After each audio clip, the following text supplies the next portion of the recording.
I've lost all faith in humanity. Welcome to the club, my friend. So it's okay. Yep, we're all in good company. I have no faith.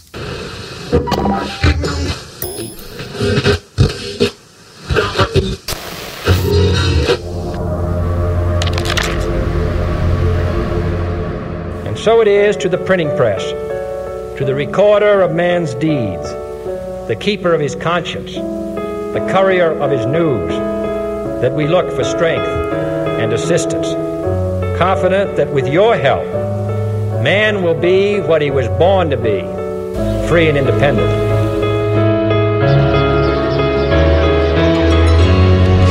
Welcome to Odd Reality Radio, the show designed to generate thought through entertainment.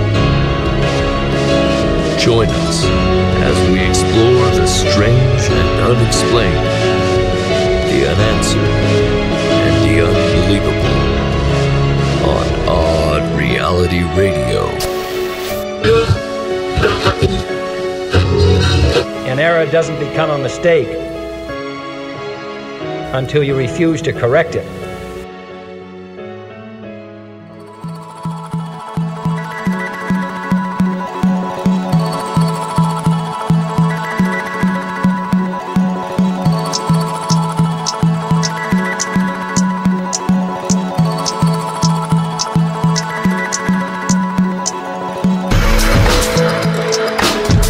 Welcome to Odd Reality Radio. I'm your host, Ty West, and I'm joined by the one and only Joshua Ray, as well as Jared Black.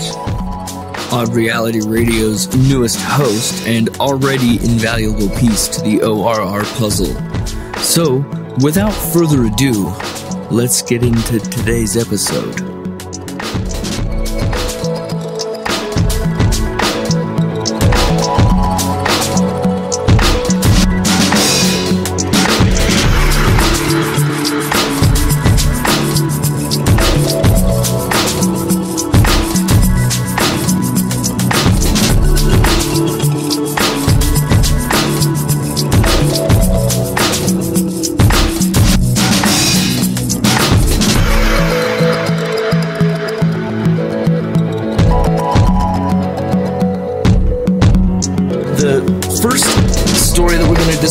Is the Antelope Springs Footprint. Have you guys heard of this? I'm unfamiliar. No, I don't know. Jared? I've read a little bit about it. So, you're both familiar with what a trilobite is, right? Yeah. Okay, for the listeners that aren't, a trilobite is a small marine creature that is now extinct, and evolutionists tell us that trilobites are one of the most ancient creatures ever to have lived on Earth. And the story of the Antelope Springs Footprint kind of centers around trilobites and one specific trilobite. June 1st, 1968, a man by the name of William J. Meister, a drafting supervisor by trade and a trilobite hunter by hobby, was camping with his family and claims while scanning the rock beds for fossils that he found a human footprint that would have predated our oldest known human's existence by millions of years. So, and just a footprint? How do they know how do they predate it? Isn't stone and stuff like that really hard to predate? Well, yeah, the thing about the footprint or date that would be strange in this case, though, is it actually had a trilobite print, or a trilobite in the print that appears to have been stepped on or compressed into this footprint. And the foot isn't bare either. It appears to be in some sort of shoe or sandal. So what's the last known living trilobites? What time frame did they live in? When were these guys alive to be stepped on? Oh, millions of years ago. In fact, like the definition of the trilobite says, it's one of the most ancient creatures ever. So this is something that's just predating everything else, essentially, as according to archaeologists and scientists. Man's not supposed to exist back then, so how is this possible? Right.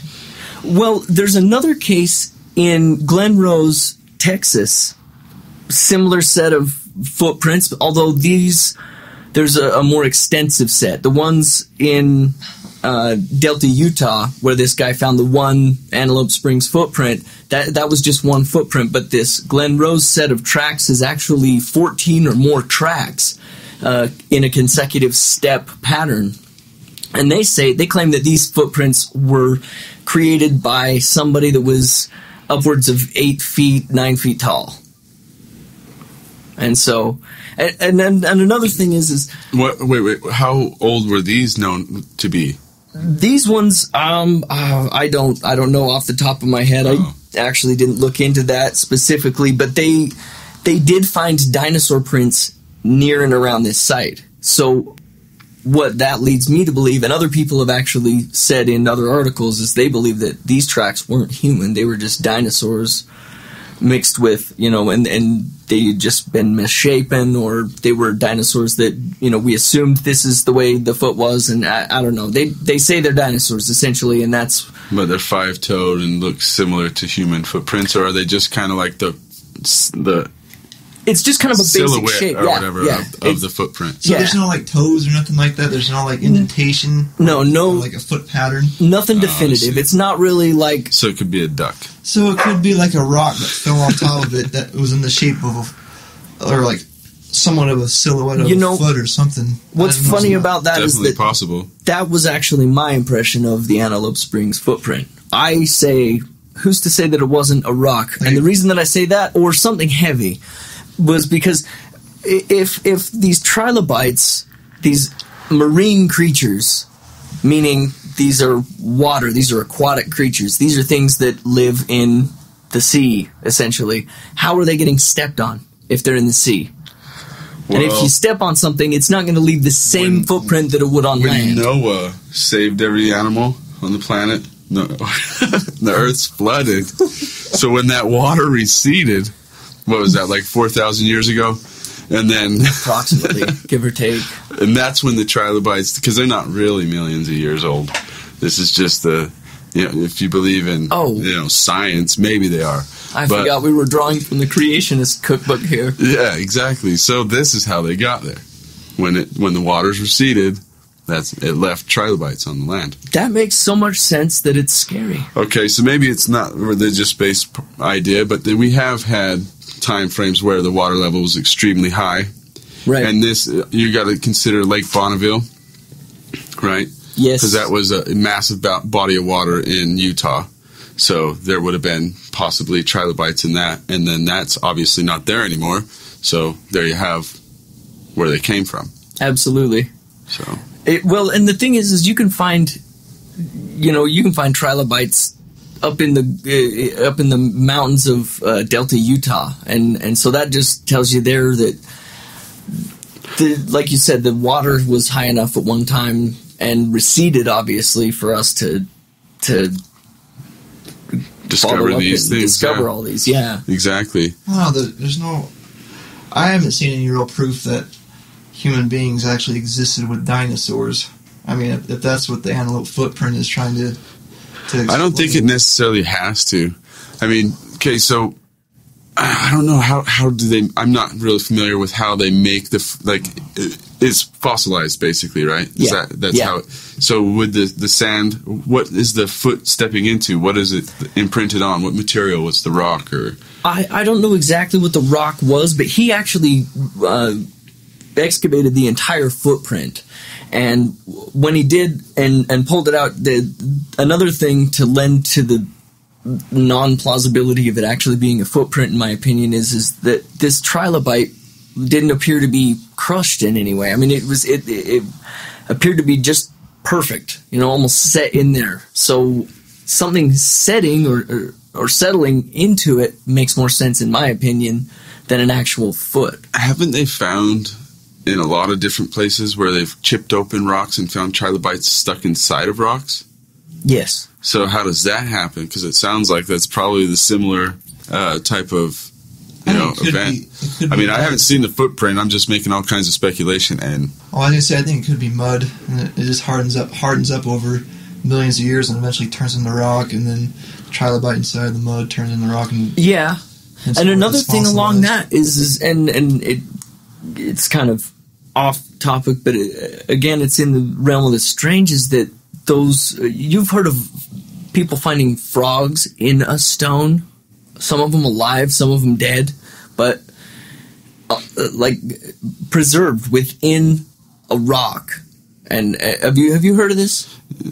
No, I wouldn't put it past it. I don't think it's not possible. I mean, I've never heard of that. I'm just saying I've heard of trilobites and stuff, but I've never heard of frogs like or animal. anything See, like that. No. That's something that, and I'll look it up and maybe we'll discuss it in a future episode. But it's something that I was recently reading into, that they have found fairly recent accounts of adult full-sized frogs inside the middle of this rock. And I don't know exactly how. There was a guy that was throwing a bunch of this rock stuff off the side of something he was excavating to put in a driveway or whatever, and he was chipping out this old rock, and one of these rocks that he had thrown over cracked open or whatever, and there was just a fucking frog inside. Well, doesn't it take extreme circumstances to create fossils in the first place? Like they say, dinosaur fossils, they don't just fall over, die, and then not decompose. It takes certain conditions for that to decompose. So what if preserve, landslide? That's how you get a frog underneath Earth, and then over a certain amount of time creates rock, like he was just saying. Yeah. So I mean, I have no idea. That makes a lot of sense. Well, the remains become fossilized and turn into a rock, pretty much. Yeah, that's what I remember learning in school. But it can't be exposed to the surface. It has to be totally cut off from air and everything. Yeah, it has to be preserved in a specific way in order for it to be, fossilized. So fossilized and so well kept when we excavate. So that one was just right on the surface, though. It was just somewhat. I don't know. I haven't seen the picture, but it's interesting. It is. It's definitely. I mean, it's. I don't know. The picture's a little bit. It's just like a shape of my shoe over a trilobite. It really is. It looks like. But like I said, if that was the case, how in the hell did it happen in a marine habitat? I think chances are it's like a rock that looks like a foot and fell over on it. Yep. There's a bunch of different shapes of rocks out there. Yes, there are. So you might have a good theory there. Absolutely.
So when you guys were kids, did you ever want to? Or did you ever think that you were going to find a treasure? Did you ever have that feeling that God, what if I'm gonna find this unlimited bounty of treasure? I've never lost that feeling. Really? I'm always want to find the treasure. Maybe the adventure's most of the fun part, well. but. Yeah, the treasure's out there, dude. I don't know what it is. It might be just when I was a kid, I lived chest of knowledge. I lived by a gravel pit, and I'd always just dig holes out there thinking there was some underground palace or something. Yeah, absolutely. Gold or something. Some sort of lost treasure. I would just dig in this hill when I was a kid, and some people walk by, what are you doing? I'm just digging a hole. Find this treasure, man. Leave me alone, and when I find it, it's none of yours. Yeah. So I'm moving. This is the story that we're going to discuss is a bit of a big kid's treasure hunt. so to speak. And there are people still hunting this treasure.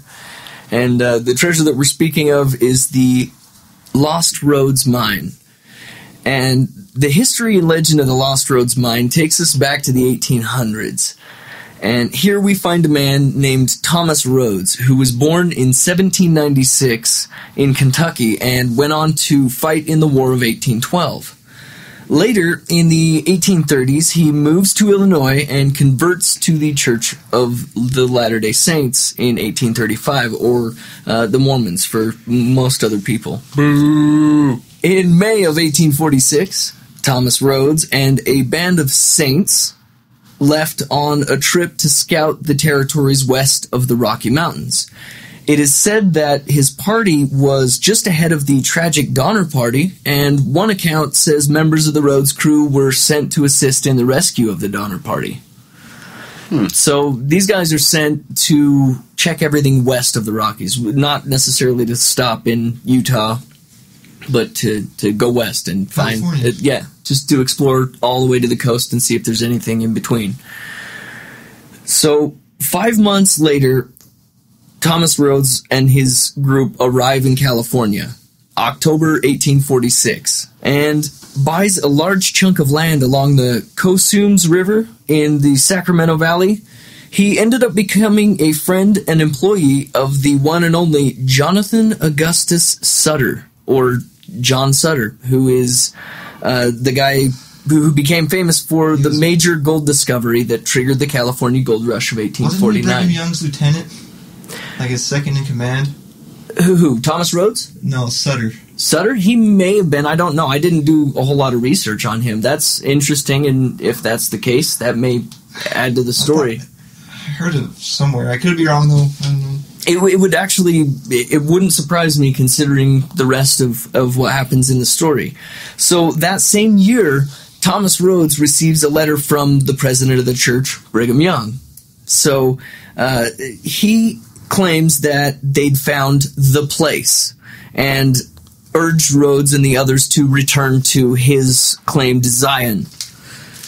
And while some elected to stay where they had settled, Thomas Rhoades and fellow Saint Samuel Brandon organized a wagon train, and in August of 1849 they headed back to Utah. So that's pretty interesting, because most people were, during like 1849, the big gold rush, nobody was headed this way. Just going past Utah, you know. Yeah, it's like, well, they were stopping through here to basically gather supplies and stuff as they moved towards California. You know, so this, from what I understand, it was mostly a barter system here. And before the Lost Rhoades mines, there wasn't a lot of currency, you know, something that they could use as a form of currency. And so it was all barter, and that's what takes us to the next point here. Yeah. Which in 1849, in October... I thought you finished. My bad. Of 1849. No. According to church records, Thomas Rhoades deposited $10,826 into the church's mint account. And that basically explains what you just said, which basically set up this type of exchange production fund for the mint of these Mormon coins to trade and barter with. And another interesting fact is that Thomas Rhoades later became the treasurer of Salt Lake City, which makes a lot of sense, being the richest man or the guy to bring all this gold from California here. Well, not necessarily from California, but from the Lost Rhoades Mine, which is... Well, not initially. He hasn't met the guy that takes him to the mines yet. He's just talked to Sutter, worked on the river on Sutter's land. I'm just butchering the whole story for you. And no. There's no butchering involved. This is just clearing up a couple of the details. So he ends up bringing money back from California, and he comes to the Salt Lake Valley. Essentially, he's the richest man in Utah, and donates supposedly he had close to like $18,000 or $19,000, and he donated almost $11,000. He was definitely a huge factor in getting the church started financially. That's for sure. Absolutely, he's the one basically solely responsible for providing gold for the mint. Was this is prior to Brigham Young getting the knowledge of the Correct. Indian gold mines, basically. Correct. Just their own countries. Just moments, essentially, on this timeline before. And with him returning, that's when Brigham Young knew that he could trust him, and basically, he trusted him with the location. He ended up, later on talking to him. But, Thomas Rhoades was a man that enjoyed all kinds of fine things in life, including large home that he ended up building, and it was considered the finest home in the valley. And it was just a block from South Temple here in Salt Lake. I wonder if it's still standing. That's another thing that I'm going to want to look into and go find if it still is. He also supplied homes for each of his 4 wives and their families that included nearly 36 children. Wow, dude got busy. And, yeah, busy he was. But not with being a dad, obviously, just parenting. Man. Just when not with parenting, just fathering. When your job isn't bringing home the bread, it's bringing home the gold, man. Oh, you just buy them whatever. They're happy, dude. You're good. No kidding. Yeah, Gold. This is the original Sorry, that was Daddy a little Warbucks. sexist, but hey, man, this is what the guy did. Well, considering the times, I mean, there was no such thing as sexism back in the day. He That was created just the trophy standards. wife, man. Well, he could afford it, and 4 of them. No doubt. So, dude had game. He wasn't about to settle down on the small fortune that he had brought and the big status that he had in the valley. Now, his gold that he brought from California was just a small amount in the comparison to the literal gold mine of a gold mine right here at home. And in the unexpectedly beautiful state of Utah, this is where we find the Lost Rhoades Mine. Dun, dun, dun. We're finally there. I can talk about it. Yes, we're there, cool. buddy. We can unload. Right so, on. Thomas Rhoades begins his journey into the Uinta Mountains to a secret and some say sacred location known as the Lost Rhoades Mine.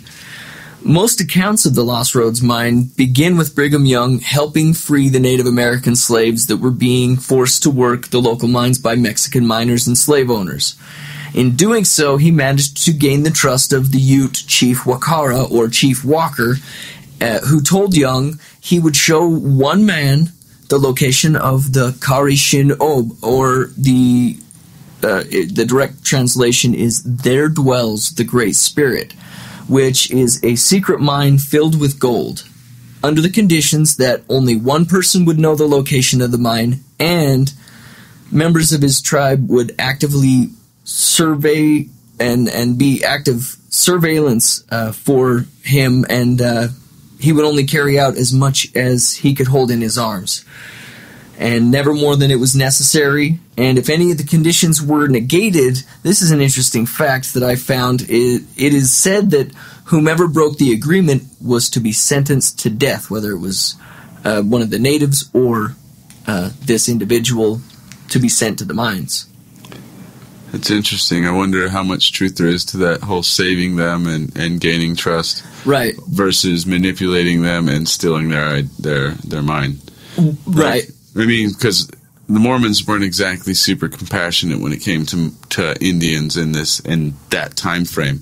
You know, we have kinds of things like the Mormon Massacre, the Mountain Meadows Massacre, Mountain Meadow Massacre, right. Yeah, and things like that. So it's not like I have a hard time seeing these guys as humanitarians, and I honestly would look at them like, hey, these guys are doing it. They're already good slaves. Maybe I'll just talk to the Mexicans and see if I can buy these guys. That's absolutely Maybe true. He fed them, and they're like, hey, this guy gives us food. Maybe we'll give him a little bit of the knowledge of the gold. Well, and who's no, to say I'm making all this up, but I mean, I just don't. Another account that I read that I had some holes and things in the story, so I wasn't able to pull as much from it. But I found an interesting fact in it was that in this version of the story, the author of the story claimed that the reason that they gave the location of this mine in the first place is because we brought whiskey, we brought firewater to these people, and they basically loosened their lips in some cases. And to me, that's more likely. And that's kind of what happened. And I'll be honest, that seems more likely. And maybe they didn't really fully understand the potential greed of the LDS folks. Whiskey for gold, pretty much? Well, it wasn't whiskey for gold. It was more whiskey for manipulation. They just basically traded this for, what do you have of value to us? Oh, I know of a great place over here that has gold. Exactly. You keep gold. Bringing this, and I'll keep letting you have that. You have liquid gold, I'll give you the physical. That doesn't mean anything to me. Yeah, I could see that being a more likely scenario than them being heroes. I mean, history is written by the winners, and the Indians didn't win this part of history as far as the land. Not. Like you guys mentioned, the Mountain Meadows Massacre happened less than 10 years later in 1857. And, that's another story which we'll cover in a very soon-to-be... So they wanted to save them all for 10 years, and then they wanted to kill them. So that makes sense. Like, we love you, we hate you. It's kind of like chill. Ultra magnified version of the Hansel and Gretel thing, but they didn't eat them. Yeah, similar. Yeah, they just fattened them up and then killed them. Yeah, exactly. Fattened them up with false promises and booze. Yeah. Here, it's that way. Drink Liquor some of this. And, why are all those guns pointed at us? Just keep drinking and walking, man. Everything's just fine. That's unfortunate because it's probably closest to the truth. The unfortunate truth. Yeah. Well, soon after Thomas was allowed access to the mines through whatever means that he took, he fell ill and was unable to continue trips to the mine. And he asked Chief Walker if he could show his son Caleb. And the funny thing about that is the chief was originally unsure of Caleb having access to the mine and said no. He said, I don't think so. I don't want two of you having access or knowledge and no. So Caleb decided, I'm just going to marry one of these Indian girls. And so he did. And the chief said, well, that deems you trustworthy. Why don't we let you have access to the mines? And so Caleb began to run trips to the mines. Man, the Mormons were harsh back then. They didn't just take 10%. They took it all, dog. Well, I mean, if you look at the amount that he brought in, he donated well over the 10% that is required now or suggested now. Because if he brought $18,000 or $19,000 in gold, he donated $11,000. That's more than 60% or close to about that. Can't forget inflation. It's probably like millions compared to well, yeah, I mean, that's exactly ridiculous amount of money now. I mean, but that's really not the point. In fact, Caleb, while he was running up to the mines, he began to run into trouble, and after too many of the ambushes by bandits and other robbers and just all kinds of trouble, he enlisted the help of a local Ute by the name of Happy Jack. Now, Happy Jack would go and accompany him on his trips out to the mine and basically stand guard and be, the point man while he went into the mine and got the loot.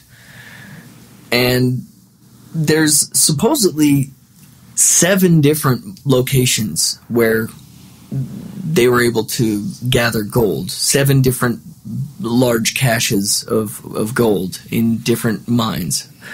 And there may be even more than that. And one of these mines in the area was the Josephine mine. And this specific mine has an interesting story of its own. The story goes that 2 prospectors, John Wesley Young and LeVar Schertz, decided to attempt to blast through a large, thick, ancient door that had a big chain around it. And this was at this mine, and the skinnier of the two, Schultz, says he reaches his arm around this door with this big chain and feels, supposedly feels what he says is gold bars, or what he thinks are gold bars on the other side. And the legend in the area goes that this was one of the Spanish gold mine. Basically, yeah, one of the Spanish... the Spaniards were here way before the Mormons ever got here in like the 1500s, you know. Absolutely. Definitely, And this is one of their... 1600s. They were there way before, and their treasure caches, yeah. Yeah, exactly. There's evidence today of old, like, Spanish gold, like, what are they called, foundries or something like that? Yes. Smelters. Yeah, smelters. They look pretty Old school It's smelters? Yeah, we're it's talking pretty 1500s, Wow. out in the area of where these mines are. That's pretty cool. Which, again, that lends to more of That this... seems like a logical assumption to me. Exactly. Well, these two guys, they go up to this big door where they allegedly there's this giant cache of treasure, this Spanish treasure. It's already been processed. Tons Gold bars. of goodies. Well, these geniuses, they decide that they're going to blast through this wooden door with a big chain around it in this tiny cave with 5 sticks of dynamite. So Sounds like a they good put way to seal the hole. 2 on the top, 2 on the bottom, and 1 right in the middle of the wood door, thinking, oh, it's just in the wood, we're going to be fine. Yeah. Well, they rigged this up with fusing, ran it all the way out of the cave, lit this thing, and they ran. And they didn't run to just the entrance of this cave or this mine. They ran all the way up the other side of the mountain. And they said when one of the 2 guys allegedly had somebody quoted him or heard him retelling the story, and he said that when it exploded, he says that it shook the whole damn mountain. And obviously, you can pretty much tell the ending of that story. The whole place caved in. It's like catastrophic cave-in. Well, it also would mean that it's like hollow. It's been worked really, really well, because otherwise it wouldn't shake so much, and it wouldn't, cause so much destruction. Yeah. Yeah, that's a good point. So there must have been a good amount of gold in there. Well, and another strange thing on that specific story is, while I was doing research, I found articles of a man and his son last October 2013. He claimed to have found this specific mine in the area where it was last reported to have been. And, that's an ongoing investigation, so to speak, but he's actually been able to acquire a claim to that mine, so that if there is anything in there and he does find it, he can have it. The LDS storage vaults, those are probably like entrances to the gold. That's probably where they got it. It's just, microfilm data, and that's about it. We're pictures, helping work on the Obamacare website. Yeah, that too. We're just doing our part. We just decided to hollow out a granite fucking mountain just to store some film. Like, can't do that in a Walmart or something. And maybe food storage. Come on, give them some credit. There's food storage. They're doing some devious shit. With the food storage. Yeah, they're hoarding it all. I don't know, man. Food storage is... I just think it's fishy. Anyway, sorry, I deviated from the subject. Well, it's all relative, so it wasn't too much of a deviation. And Caleb ended up going on to become the largest tithe payer of the church over time. And many who knew him claimed that they had been shown his gold.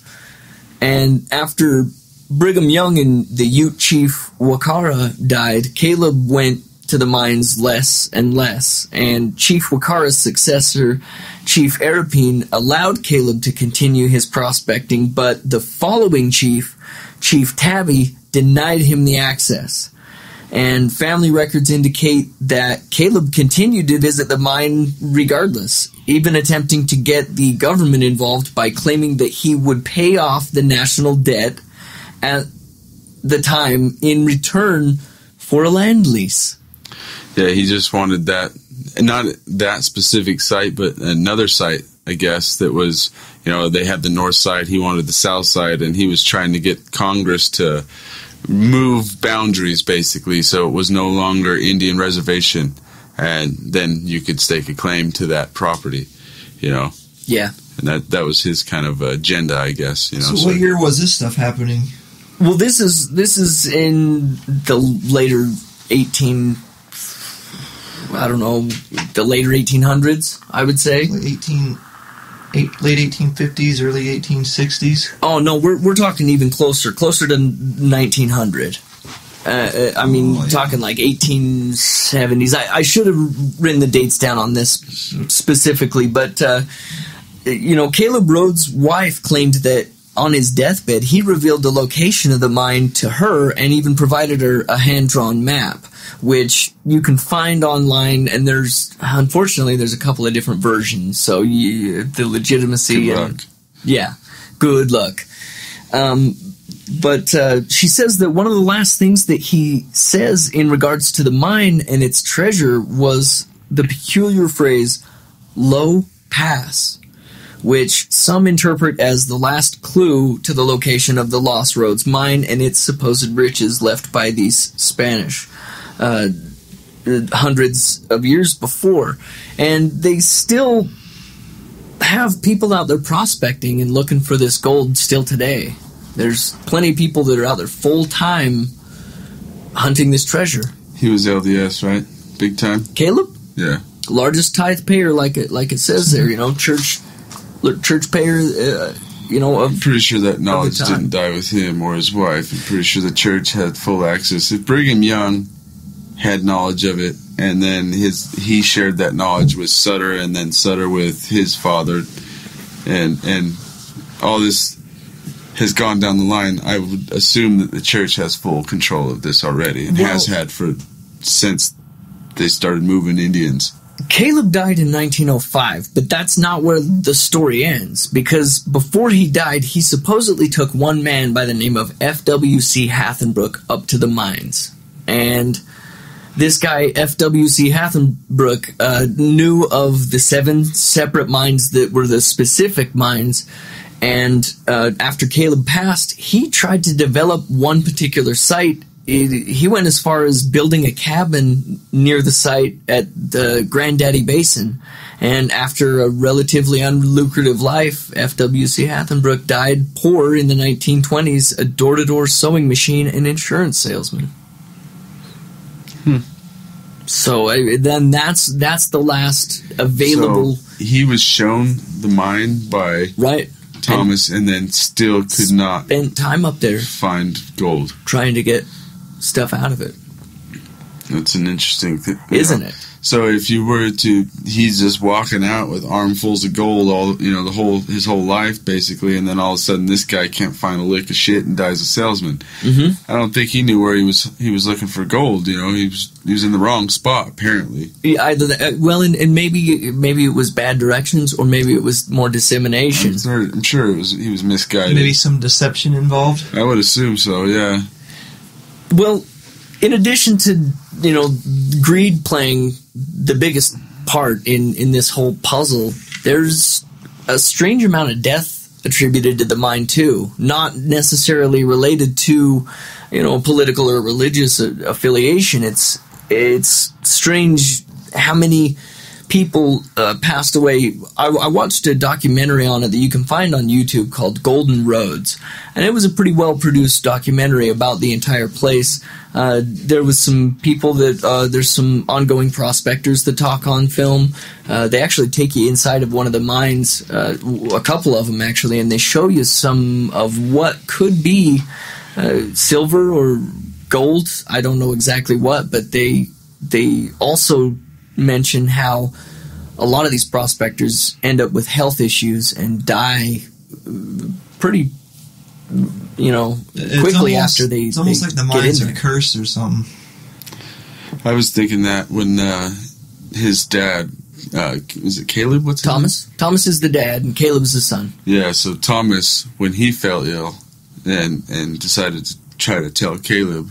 Yeah, I was thinking that too. I was like, shaman might have... So now we can go into like this whole superstitious realm where they're haunted or there's definitely a possibility. Something there that doesn't want you to get the gold. It's cursed or That's something. True. There's a lot of, stories. Or it's all gone. The Mormons grabbed it all.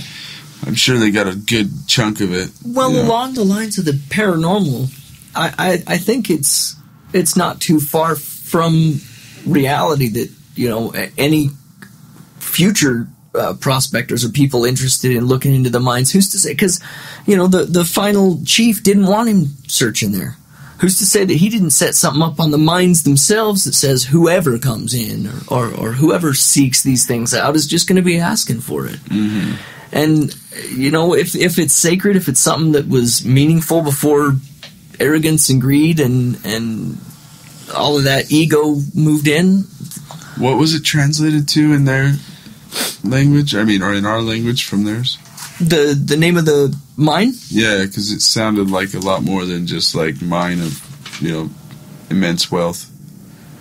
Well, the name of the mine is actually "There Dwells the Great Spirit." See, and that's weird. Like, I thought so too. They obviously don't look at gold as in that type of way like we do, like currency or I wish I knew somebody who could explain to me the way that they thought about the gold. I've heard, and this is just something that I heard in passing, but I heard from somebody that some Native American cultures consider gold to be some sort of an energy trap for the ancients or their ancestors. Some sort of place that's safe for them to go and that they can go and they can call on them. It's like a prayer place, and where gold is found, then it's like a sacred place. I mean, why did the Spanish a natural temple? That gold, Yeah, that's interesting.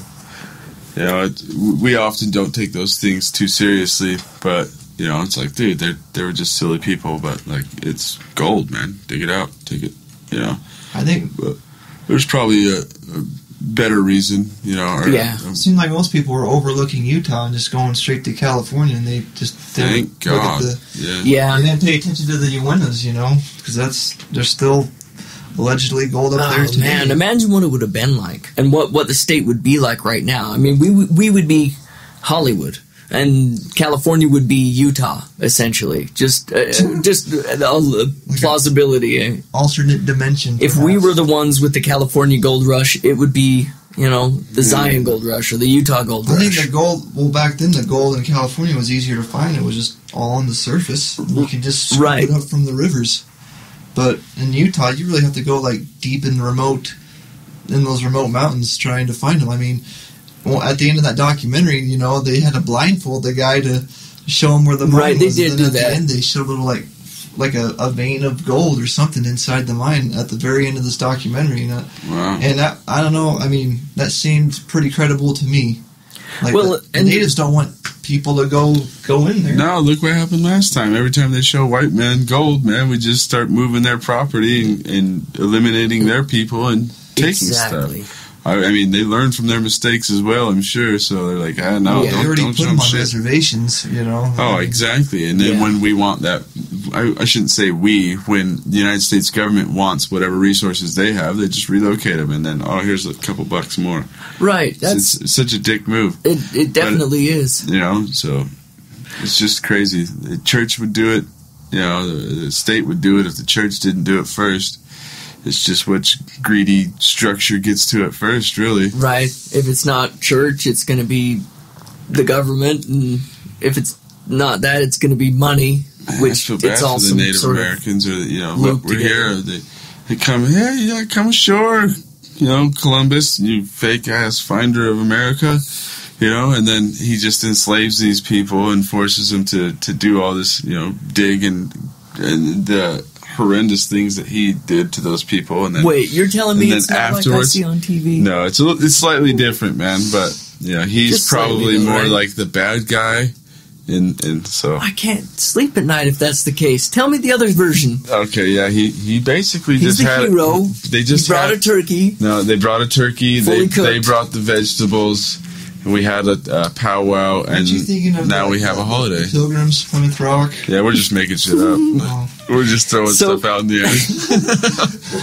Well, to lead to some more credibility of the whole being cursed, people in that documentary were dying left and right. People that had spent time in the mines and stopped. There was they were still Native Americans who knew where the mines were, and then it said in the show, they died at this date, while filming. Yeah, it's not like on film or anything, but while filming this documentary, we weren't able to Either finish there's up on it. there's like Strange some circumstances killer- surrounding their deaths, or was it car accidents? Not or was necessarily. I mean, I think most of them were cancer it related. like instant cancer. Not instant. It was more like they were battling with it, but it didn't. Maybe the intensity of the cancer was more instant than it should have been. I don't know. Maybe the fact that this guy's bringing light to it by putting cameras on these people and talking about something that's sacred, maybe it amplified it and we need to shut them up sooner. I don't know. I mean, that's a bit I feel like I'm developing something right now. out there, but, well, maybe we are, and I hope it's not the rectal cancer, because that one really is a pain in the ass. Sounds like it would be.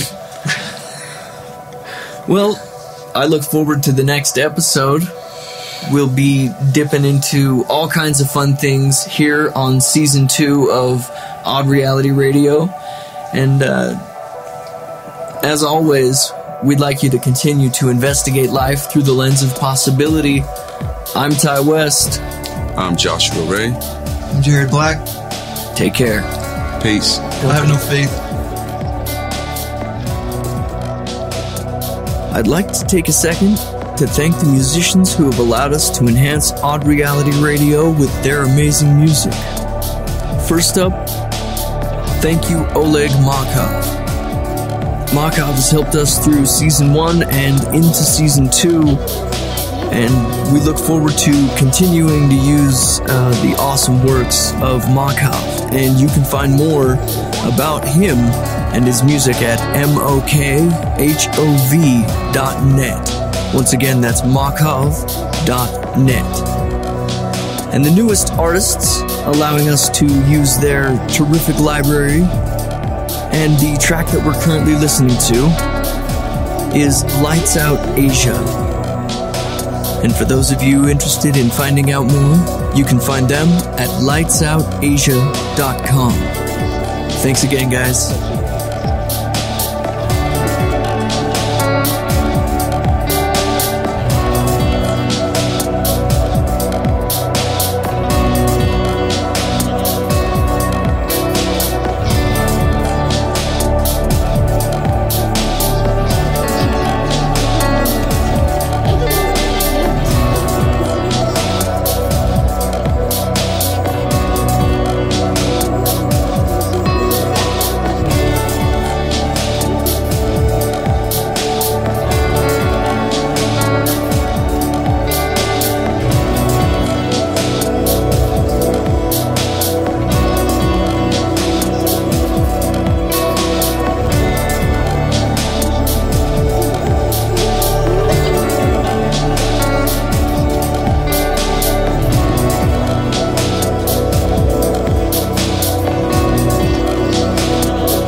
I think if you don't want it to happen, most likely it won't. Most people they don't ever think about that kind of stuff. It just happens to random. Like, people who really want that shit to happen to them, it never happens to them. Yeah, because they're like going out there looking for them. Hey, but then it's like the ones who are just like, oh, I'm just, filling up the gas tank, and then bloop. Or yeah, you just walk into your car. And who knows, dude, even if it does happen, you might not remember. They're pretty good at wiping that out. I'm just kidding. Screen memories. Again. Do you see a lot of owls? I'm just kidding, dude. That reminds me of that movie, The Fourth Kind, or whatever. Yeah. Exactly. That was crazy. They're all speaking this Sumerian, like...